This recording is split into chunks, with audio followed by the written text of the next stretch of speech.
Black smoke on the horizon heralded the approach of the Soviets. The war was slowly grinding to a halt, but the end would not come quickly enough to spare the townsfolk from the wrath of the Red Army. The streets of Schwedt were now filled with people in panic.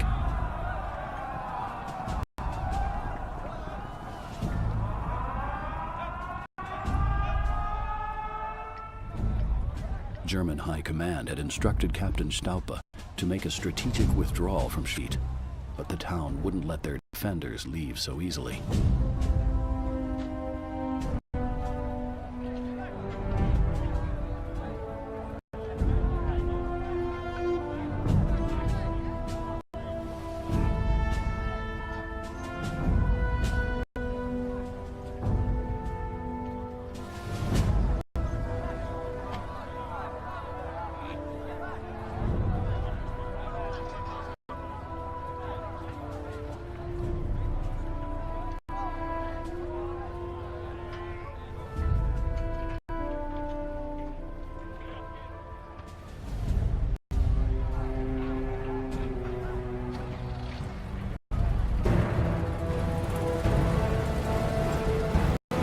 Staupe was well aware what this meant. Even if he did manage to push the Soviets back and save the town, his superiors would brand him a traitor and seek his immediate arrest. But that would have to wait for now. The defense of the town was his immediate priority. He would have to save worrying about saving his men and himself for later. Captain Staupe had sworn to protect the town from the Soviets at any cost.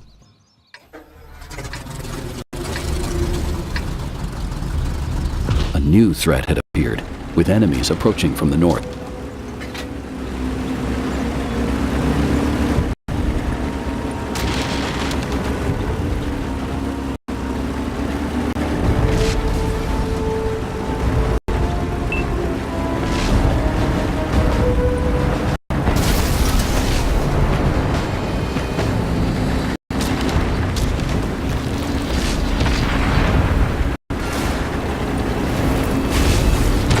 Enemy forces had been spotted near the lake.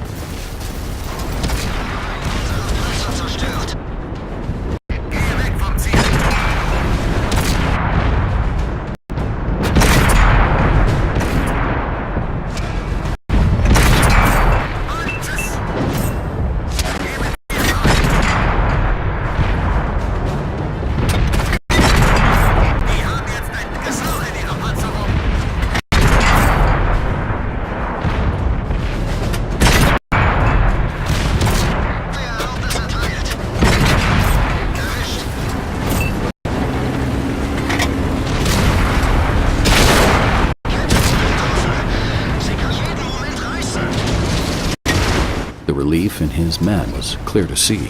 The building had been saved.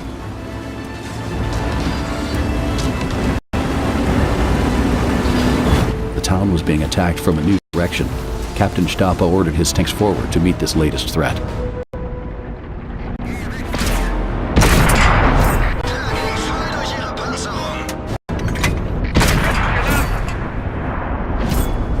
Enemy reinforcements appeared in the south. More enemy units were advancing from the south.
Reinforcements had arrived, just when it looked like the battle had been lost.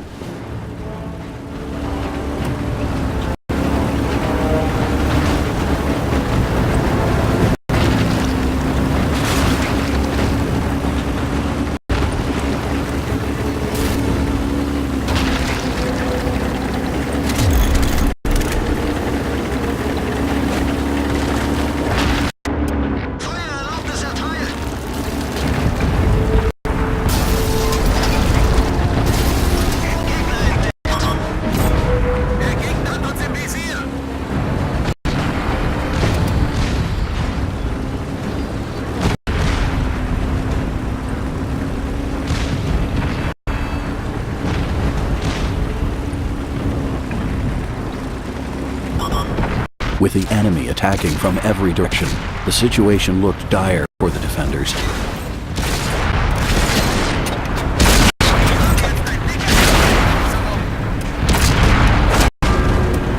Captain Staupe realized the enemy was going to try outflanking them.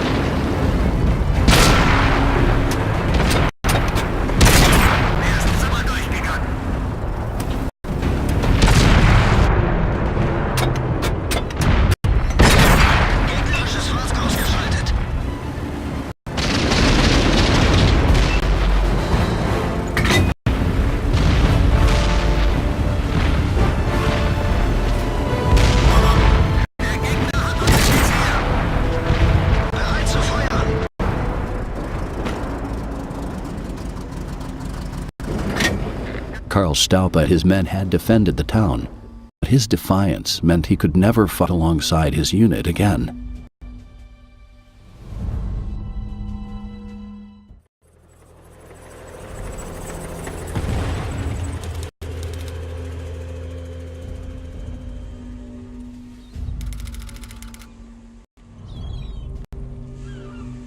The war was over. The Allies had won, but not with the sudden and expected capitulation of the Axis.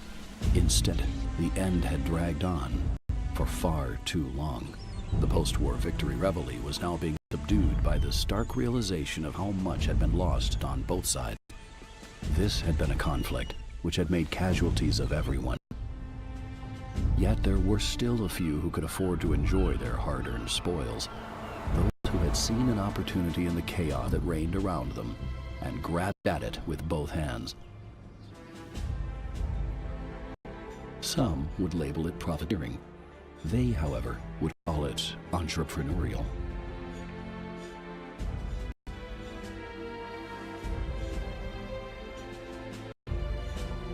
Captain Karl Staupe was still a hunted man, but chose to hide in plain sight.